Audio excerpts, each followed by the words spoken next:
Bora, galerinha.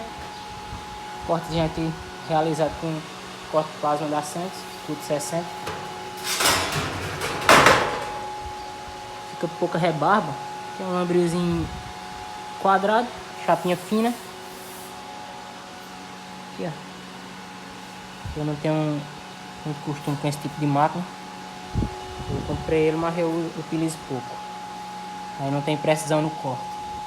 Mas um profissional fica um corte excelente, viu? Esfria rápido, praticamente não esquenta. Corta muito bem, viu? Corte plasma ali, ó. Cortado em 40 amperes. Eu utilizo esse compressorzinho aqui para tocar ele, ó. Vai que vai para serviço pequeno. Para serviço grande tem que colocar um compressor maior. Lambrizinho galvanizado. É o que vamos. Galerinha, quem gostar do conteúdo, se inscreve no canal, viu? Se tiver alguma dúvida sobre ferramenta, máscara, máquina de solda. Ali a máquina da Corte, eu estou utilizando com CO2. Pode deixar nos comentários.